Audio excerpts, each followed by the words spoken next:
This is Australia Behind Bars. This is really jail, like real jail. This is a world where you're either blue... Every day's a game of cat and mouse. Calm down. Zip it. Or you're green. Jail is very confronting. You're a man with a number. You can't put a masquerade, you can't put a facade. You are who you are. I've located a jailmate syringe. Can you comment on that? From the first day behind bars... There's nothing I like about jail. ...to the last. All of these women get out at some point and you want them to come out better than what they came in. That's some Shawshank Redemption shit right there.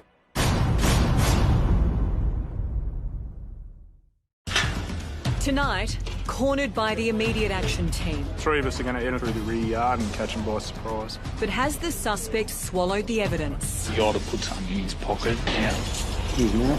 The drug smuggler. I was promised $15,000 to receive this package. Turned out to be 20 kilos of ice. On the road to redemption. I want to be a full-time artist when I get out.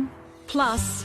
Pretty much been in their jail since I was 18. Why do inmates keep coming back? Once they are out, if they don't have a good support network, it can almost feel like you're setting them up to fail. How are you? What are you doing, mate? Oh, fucked up, Chief.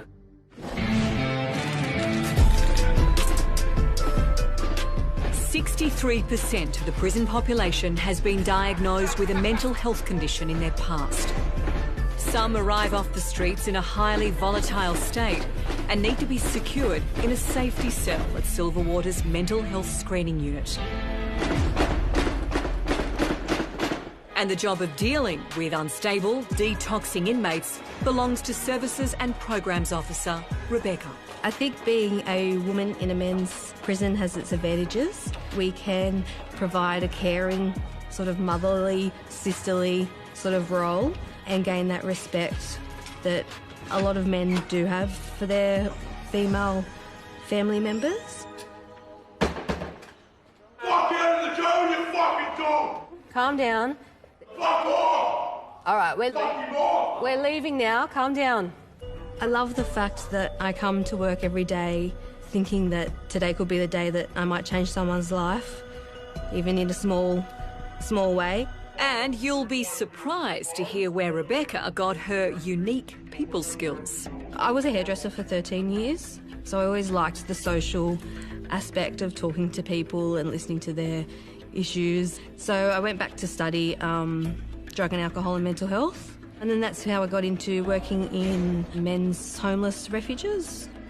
Through that, I would hear so much about gaps in the system of when they're getting released from custody, the lack of support, and so I sort of thought that there could be more done probably in custody before they left. So then I looked into corrective services and, in particular, mental health. The inmate is now calm, so Rebecca can find out how she can help. Did you send that email for me? Yeah, I haven't heard back from them. I haven't heard back from them. That's all right. Now, listen, the other thing is I wanted to see Dr. Powell today. Yeah?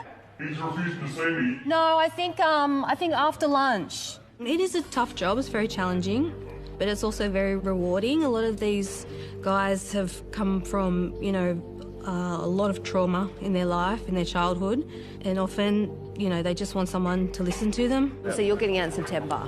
Okay. So if you put in a referral... Often we hear things like, thank you, miss, no one's ever listened to me or no one's ever helped me with this or that. So it's a good feeling. Are you on parole when you get out? Yeah, I've got 7 months parole. Okay, and are they're helping you with accommodation? Yeah. Once an inmate's mental health condition is being managed, they're moved from the high risk to the subacute section. That's where they're a little bit more stable, they can mix with everyone else as a normal day, they have daily nursing reviews. We try and get them then to the next stage where they can sort of be with a larger group of inmates.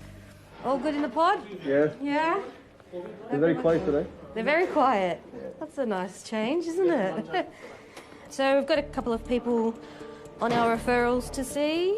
Once stable, inmates often remember all the things they need to get sorted from the outside. We've got one here that has some issues with some property, so we're just going to try and sort out how we can get that delivered over to here or to his mum's house. No problem. I think another inmate can't access his lawyer, So just going to help him try and get in contact with his legal team. But the biggest job of all is paving the way for an inmate's release back into the community. Once they are out, if they don't have a good support network, family-wise, or support workers, or being in a positive environment, it can often sort of almost feel like you're setting them up to fail. One such inmate who has failed several times to make it on the outside is Tristan. I've never had a job before in my life. I'm pretty much been in and out of jail since I was 18. This is my 6th time in jail and I'm only 25. Yeah, I've done about 6 years of jail, so yeah, I've been outside of jail since I've been 18. Tristan has a mental health condition diagnosed in his teens, made worse by illegal drug taking. Drugs play a big factor in the crimes that I do because I'm high on drugs, and you go out doing crimes to get drugs, stealing cars, police pursuits and breaking enters and that, yeah. That's what I always get charged for, aggravated breaking enters and police chases and that, yeah. On his arrival behind bars this time, Tristan was very unwell and put in a safe cell in the mental health screening unit. When I first come in off the streets, and I was, because I'm overdosed and that, so yeah, I was in a good state, so they put me in a cell, yeah. His condition is now stable, so he's progressed to the step-down unit at Silverwater. I suffer by anxiety, depression, and yeah, so I get treated for that. I get Advanza, which helps you sleep at night. Once again, Tristan is on a countdown to release. But before he goes anywhere, he's got some problems on the outside that need to be fixed, and that is where Rebecca comes in. Yeah, she's a nice person. Yeah, she'll help you if you need help. So yeah, she's good to go to if you need something done or if you need help. She'll get it done. Coming up, she arrived as a maximum security prisoner. I was promised $15,000 to receive this package. It turned out to be 20 kilos of ice. But now Norma leaves the jail each day on work release. Norma is the leading hand here, so she fairly well runs the floor. And an inmate comes clean about swallowing drugs. I'm supposed to be on them, but like, I've got one with one of the boys, you know what I mean?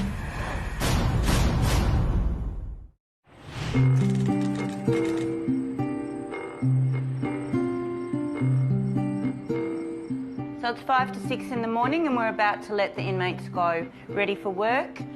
We do this every morning. Letting prisoners go takes on new meaning if you're inside the independent living wing at Dilwinia Women's Correctional Centre. The girls are normally in their last 2 years when they come out here, ready to go home. We have a lot that have done long sentences, like we're talking 20 years. The girls could escape if they really wanted to. The unit is low security compared to the rest of the jail because these inmates are not considered flight risks. Sanika? Yes. Mexican national Norma is into her 4th year inside jail. When I first came to jail, I started in maximum security and I was classoed as a Cat 4 inmate, which is the highest risk inmate level. I've never been in trouble before. I've never even had a parking ticket. With one fateful decision 4 years ago, Norma went from being a design student on a visa to a maximum security inmate. I had been living in Australia for a year. I had come to study animation and to be with my partner, and I needed money so that I could pay for a partner visa. I hadn't come out as gay to my mom, so I didn't feel like I could ask my mom for help. Then came the offer that was simply too good to be true. I was promised $15,000 to receive this package, and that was actually the exact amount of money that I needed.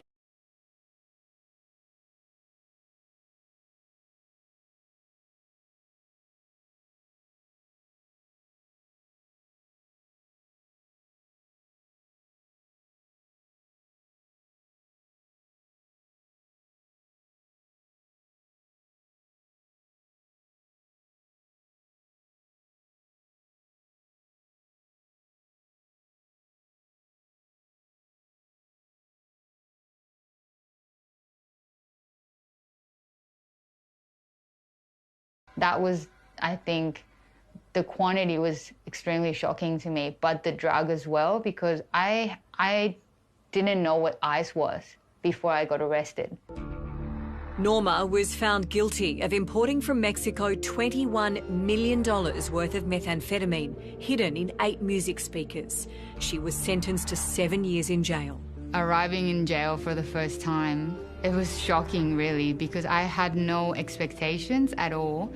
And the only references that I had were, I guess, movies and shows. So I was really, really scared. They strip search you and they give you your green clothes and all of that. And, like, I just wanted to be in a space where, first of all, I could have a shower, and second of all, that I could just be safe. I kind of wanted to be just locked into a room without having to be around many people that I didn't know and that, to be honest, I was afraid of.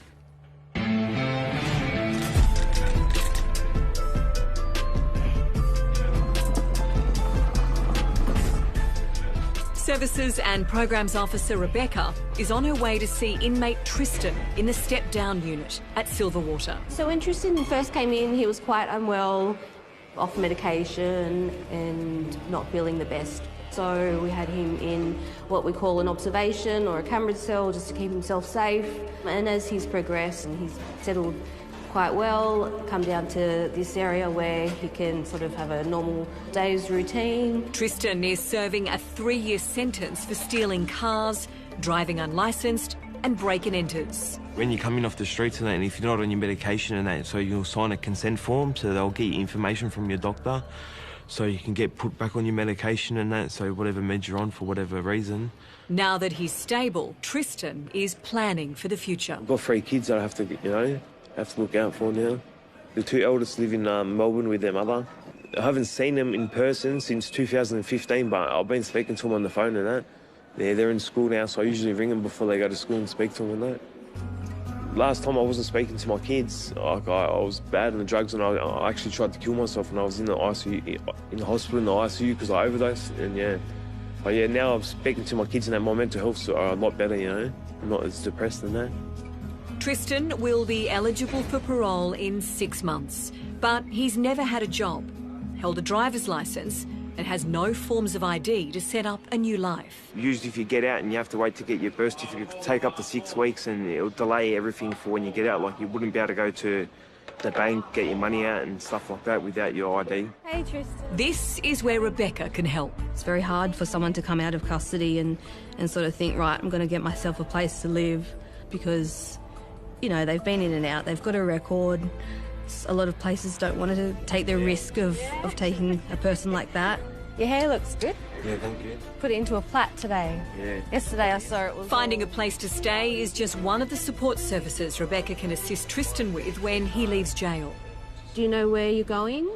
No, I'm not sure yet. I'm still waiting for parole, so I'm trying to get a transfer. Do you have a backup plan for if they don't approve? If not, I would have to go to my mum's house.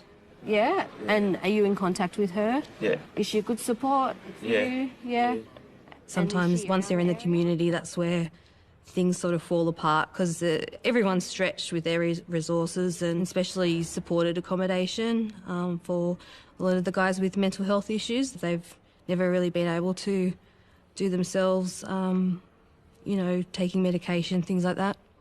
So you said you're on New Start, so we'll call Centrelink. You got any debts on the outside or anything that you know of? Yeah, over 10 grand. Do you know you can start a work development order while you're in here? If Tristan complies with his mental health plan, a work development order will reduce his police and court fines by $1,000 a month. Still got a few months, so you'll get a few grand off before you get out. Yeah, so hopefully this will be the last time. Yeah. Yeah, hopefully I don't come back. Yeah. These people have a lot of trauma there, where it's not an excuse, but they do have a lot of issues to deal with, and coming into prison, often they can get the treatment here that they might not be able to receive in the community. Justice Health will work to provide a continuity of care once Tristan leaves custody. His ongoing support will also come from a community corrections or parole officer. I think everyone deserves a chance to be able to change their life. It's definitely not my job to give up hope that maybe that one time after 5 attempts that someone will sort of, I'll be able to help them change their life. I grew up doing crimes and using drugs and that, but it led me nowhere. It only leads you to jail. There's only one way that it ends. Eventually you get caught and you have to do the time. My goals are to, see my kids regularly, have a job and, just live a normal life, Coming up... What's a medical emergency? Inside the high-tech surveillance centre. Yeah, we have a fixed duress alarm dispensary main clinic. Caught on camera. Every doing so is being recorded. We both understand? But where's the evidence? Okay. And then he goes down.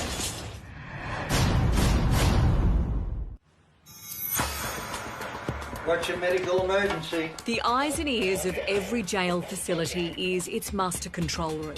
Hundreds of CCTV cameras, as well as a highly sensitive motion detection system, mean that not much escapes the notice of officers Frank and Stephen. Yeah, copy. Just put it on that camera from intake. Most inmates are allowed the privacy of no cameras inside cells. An inmate in pod cell 567, pod 19. He says he's broken 2 of his fingers. If there's an emergency, they can use what they call the knock-up system to communicate with officers. The inmates have a cell call system, which we call the knock-up system. When they're locked in their cells, they can actually push the button and communicate with us up there, so we can contact our staff on the ground and organise for a nurse to go and check them out. Taking the groundman's guys to the compacts, over. We're monitoring the security of the jail, the perimeter, and we're also monitoring the safety of the officers with the duress alarms. Staff are all wearing a duress button. If they push that button, we can check the cameras to roughly find out where they are. The duress alarms will go off if the wearer so much as stumbles. If they're in trouble, we can actually respond staff to assist them. That's a wall alarm. Yeah, we have a fixed duress alarm in dispensary main clinic. That was a duress alarm. On the wall there's a fixed duress, so that if one of the nurses feels threatened by the inmates, they can push that button and that will send officers responding. The pill dispensary is a potential target at any prison for detoxing or drug dealing inmates. Dispensary main number 1 is still going. In the back room where all the pills are, where they make up the pills. Try the pills where the pills are. 6 workers with me.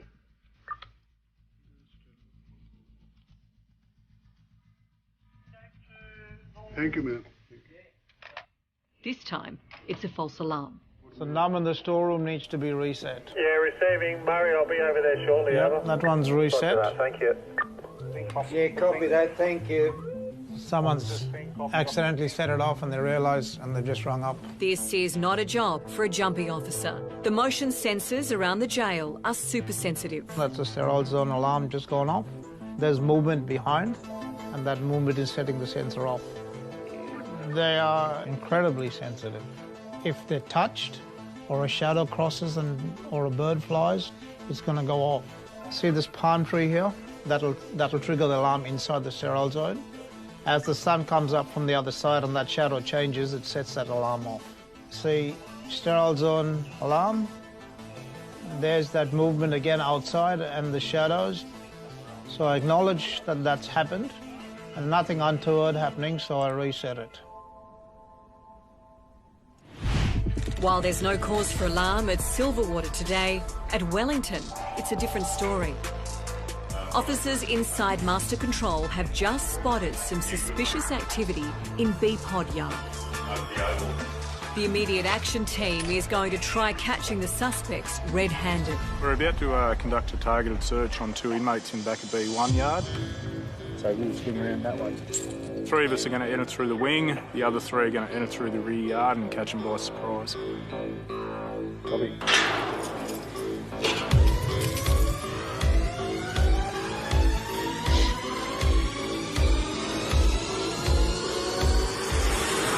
Yeah, my body-worn camera's activated, so everything you're doing says being recorded. We both understand? Yep. Copy. The inmates are nervous, and Officer Stewart thinks he knows why. I saw him fucking run back to the wall. The guy to put something in his pocket and then in his mouth. His mouth? That's what it looked like.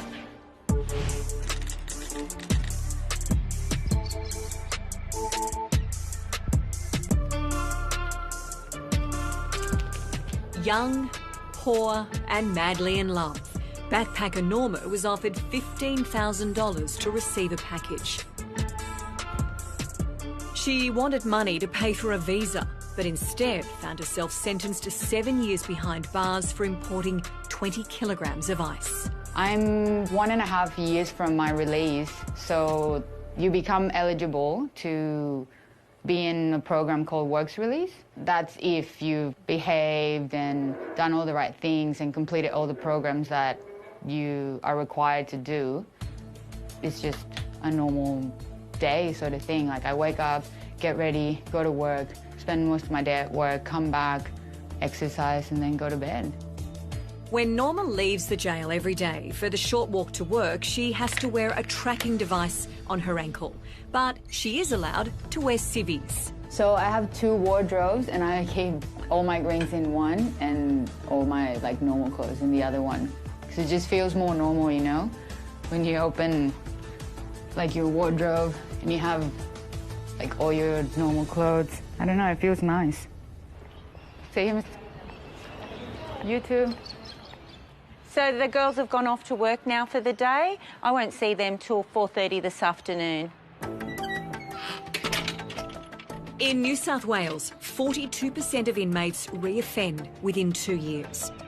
Programs like Work Release are designed to give inmates new skills so they have a better chance of getting a job when they get out. I definitely load 60, 100%. Load that one for John Moroney. Okay. Okay? Got it. I'm the overseer here at CSI Logistic.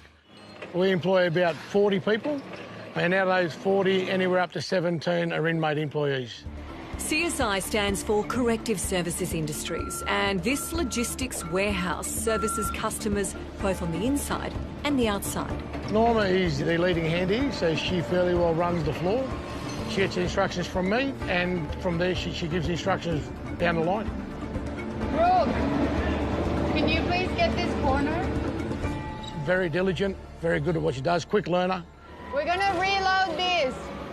Even though life is better since moving to the independent living unit, true freedom still feels a long way off. It's still times when to do things, you know, when to wake up, when the doors open, when the doors close. You have no control over that, so I never forget that I'm in jail.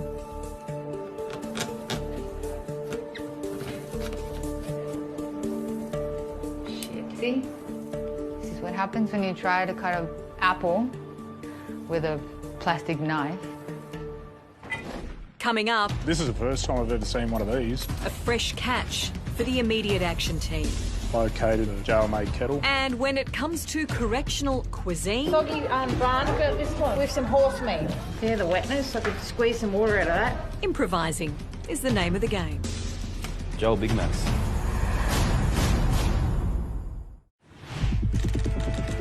At Wellington, suspicious behaviour seen by master control cameras has led to 2 inmates being searched for contraband drugs.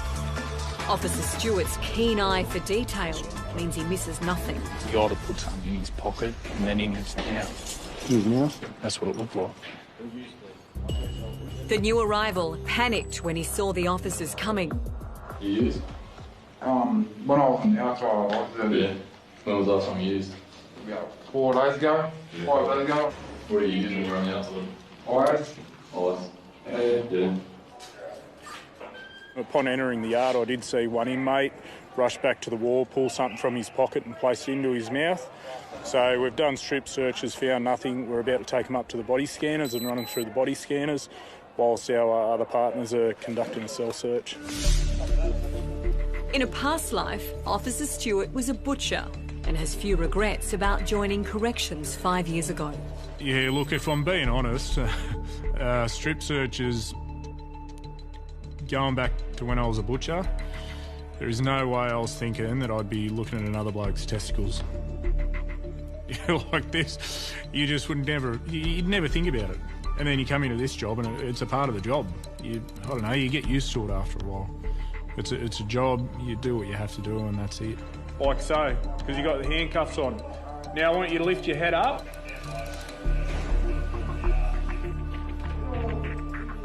The two suspects are body scanned. Officers check for odd shapes inside their bodies. We are looking for anomalies in the body, round shapes, edges, density. See that?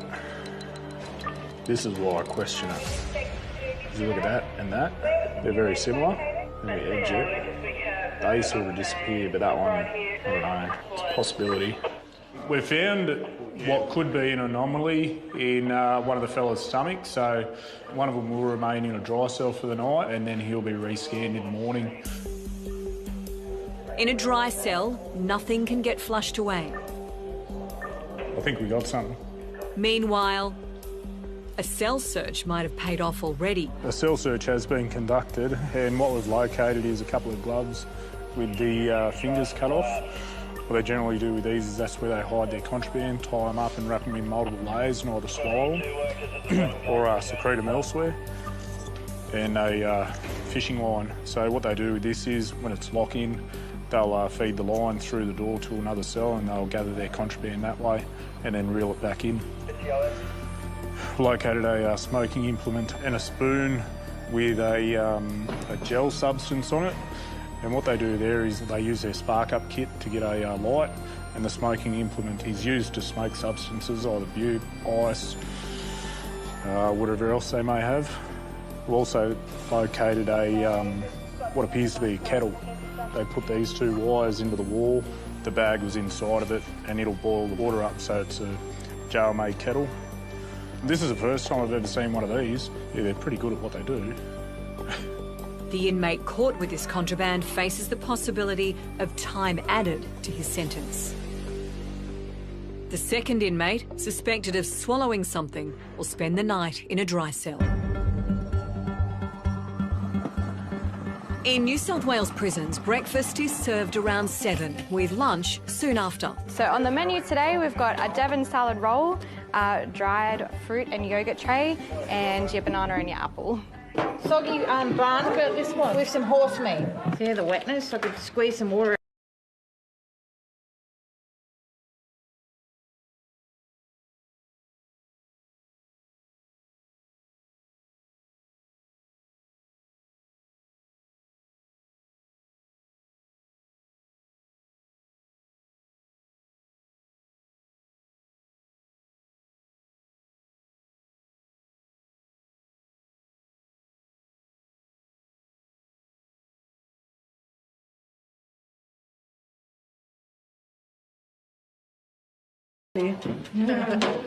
Burgers are a crowd pleaser, and those who make them for their mates are even more popular. It's one of the exotic meals that we have in here.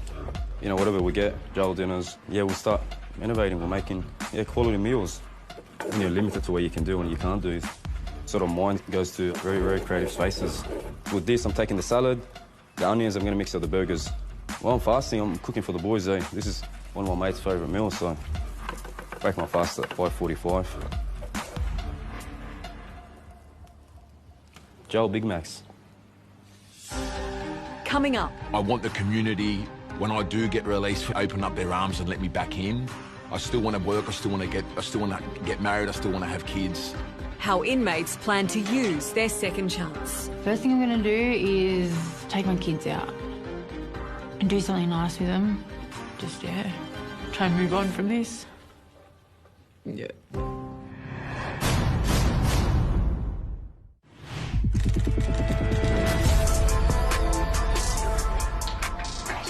Officer Aaron is heading up the immediate action team today at Wellington. He's being brought up to speed about an inmate who swallowed something when stopped for a targeted search. There was something on the scan. Yeah, whereabouts on him? Just in the top of his stomach. Right. After a scan and a night in the dry cell, the inmate is ready to talk. If he doesn't surrender it, we just hold him in the dry cell a bit longer until he changes his mind, hopefully. As I entered the yard yesterday, it looked like you might have placed something in your mouth and swallowed it. All right, and on the scan... Yeah, I did. You did? Yeah, it was a Avanza. Avanza? Yeah. Something should happen on skin too. Yeah, it was wrapped in plastic. It was wrapped in a big plastic bag. So you're not subscribed? I'm supposed to be on them, but I got one off one of the boys, you know what I mean? Is it still in your stomach? No, I'm going now. Avanza is a medication used to treat anxiety and depression. Hands are shaking a bit. You detoxing or cold? I just got out of bed, too. How many tablets of Avanza was it? Just half one. Yeah, The other half was in my pocket. Yeah. The other half, I forgot like that. I'm supposed to be on them. Like Yeah, I know, because I got anxiety and that. Yeah. So what we'll do is we'll probably scan you twice, see what we can see. If we're happy, we might send you back. If we're not, sit you up here for a bit longer. Yeah. We're going in the right direction. You told us what you actually got, but we just need to make sure you got nothing else. All right, scanning now. So he's admitted that he took a mental health medication, Avanza. You can get yesterday's image up. Often people that are prescribed this medication will sell it to other inmates. Like they'll divert it and sell it. He hasn't been in very long. He says he's on the medication on the outside. But it's against the rules, and this inmate will be penalised. I'm just comparing it to the stored images from yesterday. And it appears what we thought was there yesterday is not there, so I'm satisfied that it was the medication he took in the plastic. It doesn't appear to be there anymore. So you're happy that? Yeah, I'm happy with that. It's not showing anything up now, so I'm tending to believe what he said. Yeah. It was only half a tablet of Avanza. Can't see anything in the scans now, so I'm happy if we see I've been anything. knowing this inmate for a while. He is usually pretty straight up with us, so. Yeah. He I'm could have happy saved for you guys. himself a night in the dry cell if he was straight up yesterday. Yeah, that's true. Should have been straight up yesterday and said what you had. I still haven't approved my script yet, that's all. Yeah, well, probably better off being straight up than spending the night up there, I guess. Yeah. So this does actually happen quite a bit with fresh custody inmates that come in. You know, there's obviously a need, a craving for something, and they'll do whatever they can to get it, just the same as drugs. Job done.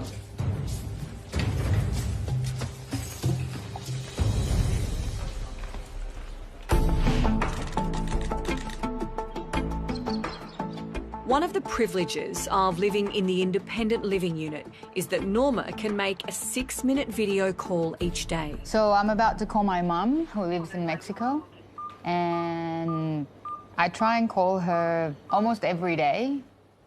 She just wants to know, like, that I'm okay, even though she knows exactly where I am and what I'm doing.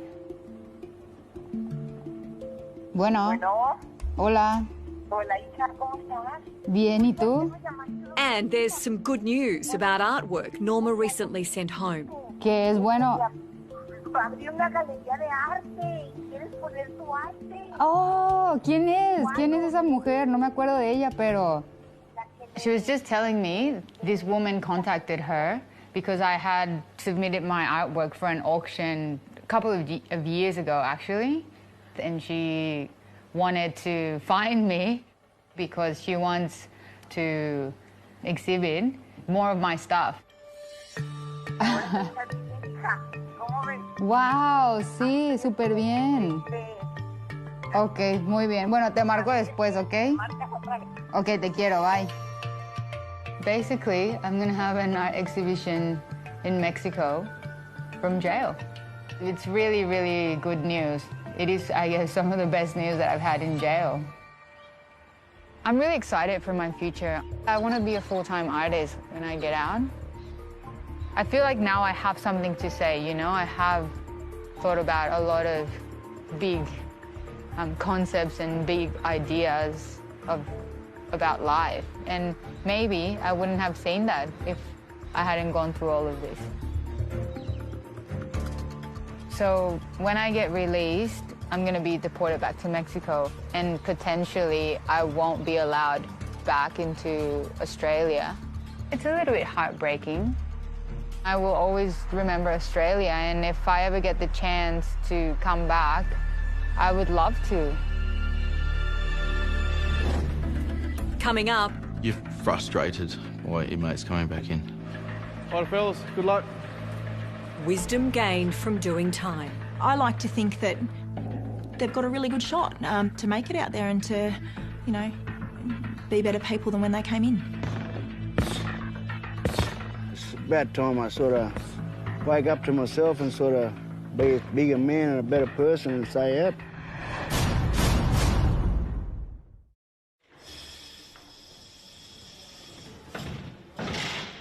Australia Behind Bars has walked the corridors of 3 maximum security prisons for the past 10 weeks. In that time, 302 new inmates arrived at Wellington and 241 at Dilwinia. An equal number left. Don't come back. I won't. At Silverwater, more than 1,000 fresh custodies spent their first night behind bars. In 10 weeks, the bakery has turned out 160,000 pies, 90,000 apple danishes and 50,000 loaves of bread. And Barry's not the only one who's been busy at Wellington. The immediate action team led 250 operations, from cell searches, strip searches to body scans. Of those leaving jail, close to half will be back within 2 years of release. You're frustrated by inmates coming back in. Right, fellas, good luck. You just see them go out the gate and they go, oh yeah, no, I'm done. And they're going out there looking healthy, fit, strong. Thank you. Don't come back. No, thank you. And then, whether it's days, weeks, months. Geez, you're a sight for sore eyes. How are you? What are you doing, mate? Oh, fucked up, Chief. They come back through the door looking horrible. Just think, oh, here we go again, mate. Every inmate filmed is looking for a clean and better life when they leave jail. And their minders wish them the same. Inmates are given a lot of opportunity in correctional centres to better themselves and get a career even.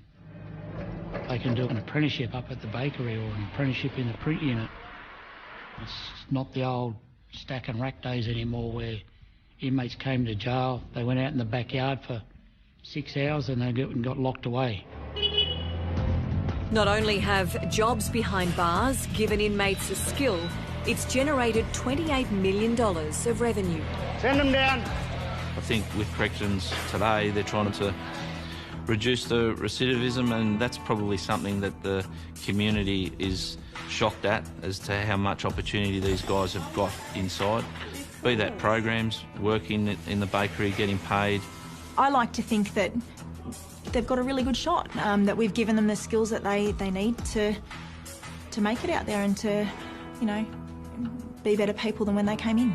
During filming, 212 inmates at Wellington and 50 at Dilwinia participated in rehabilitation programs. We try everything we can to make it right for them in here, but it's what they do when they get outside and when they go home. For those inmates who genuinely want to start afresh, they ask the community to give them a fair go. I want the community, when I do get released, for the community to open up their arms and let me back in. I want a second chance with my friends and my family. I still want to work, I still want to get married, I still want to have kids. I hope this isn't going to be a big burden in my life. Just try not to judge, you know, a book by its cover, and just try to, I don't know, spare us 5 minutes of your time and hear us out, because we're not all bad. You know, we're humans at the end of the day. We've committed a crime. And once we've served our time, I believe that we should be given a second chance to prove ourselves. We bring all of them in, all the visitors. That second chance starts with family and support systems waiting outside. If you've got your family and you've got those really strong relationships, you are less likely to come back. It's a fact. First thing I'm gonna do is take my kids out and do something nice with them. Gonna ask away for a weekend with them, but then settle, do some more studying, get a stable job, build a home for me and the kids again, and just, yeah, try and move on from this. Yeah. When I leave here, got to find a new place to live, a new job, and that's going to be hard now that I've got the record. Just want to trying to make myself a better person for me kids when I get outside. Just by letting my kids down like that, it really cuts. Yeah, my boys are everything all right. Yep. Sorry.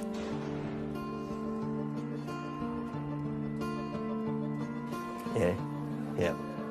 They're my life. I love them. Like, they're all I got left. All I got left.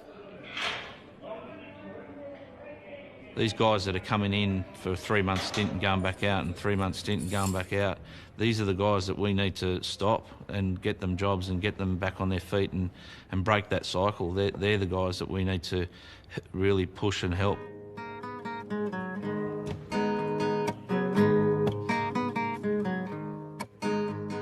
It's about time I sort of wake up to myself and sort of stop coming to jail and sort of be a bigger man and a better person and say, yep. So far away, I was doing time. So many brothers from back home.